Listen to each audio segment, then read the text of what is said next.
Hello everyone, আসসালামু আলাইকুম। সবাই কেমন আছেন? আশা করছি আল্লাহর রহমতে সবাই ভালো আছেন। আলহামদুলিল্লাহ, আমিও অনেক ভালো আছি। চলে আসলাম আপনাদের জন্য আরেকটি নকশি খাতার ব্লগ নিয়ে। আর আপনারা আমার এই ব্লগটি পুরোটাই কন্টিনিউ করবেন। এতে আমার এই নকশি খাতা থেকে কিছুটা আইডিয়া আপনাদের নিতে পারবেন। আর আমার এই নকশি খাতাটা যদি আপনাদের কাছে অল্প হলেও ভালো লাগে, তাহলে অবশ্যই ছোট্ট করে একটা লাইক দিয়ে আমার সাথে থেকে যাবেন।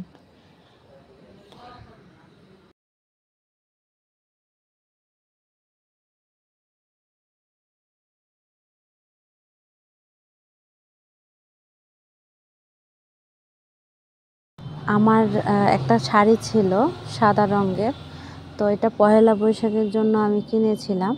তো কিছুদিন পরার পর আমার মাথায় আসলো যে আমি একটা নকশি খাতা তৈরি করব। তখন আমি এই খাতাতে এতটা গর্জিয়াস কাজ দিয়ে আমি কাজটা শুরু করি। তখন আর আমার মাথায় একদমই আসে নাই যে এত কষ্ট করে এত গর্জিয়াস একটা কাজ করব, কিন্তু এর চেয়ে একটু ভালো কাপড়ের প্রয়োজন।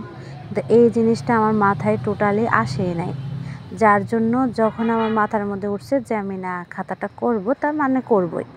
যার জন্য আমি তখন সাথে সাথে বাসায় যে কাপড়টা ছিল ওই কাপড়টার মধ্যে আমি ফুল আঁকে নিয়ে গিয়ে আর কি। তারপরে ফুল আঁকার পর প্রত্যেকটা কাজ শুরু করি।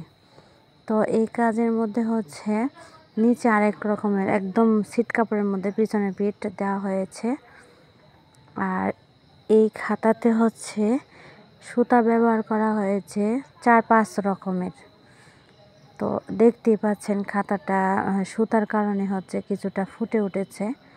সবুজ কালার, গাঢ় সবুজ কালার সুতা দিয়ে আমরা পাতাগুলা, ফুলের যে কলির সাইডে যে পাতাগুলা ব্যবহার করা হয়েছে। এবং খাতা সেলাইগুলা সবুজ সুতা দিয়ে করা হয়েছে। আর এই সুতাগুলা বিশেষ করে লাসি সুতা ব্যবহার করেছি। আর ফুলের মাঝখান যে গোল করে যে ফুলটা করা, মানে গোল করে যে কলিটা করা হয়েছে, সেটা হলুদ রঙের সুতা দিয়ে করা হয়েছে। আর 2 রঙের লাল আর গাঢ় বেগুনি কালার সুতা দিয়ে ফুলগুলা কমপ্লিট করা হয়েছে। এতে খাতাটা পুরোটাই অন্যরকম একটা আকর্ষণীয় ভাব ফুটে উঠেছে।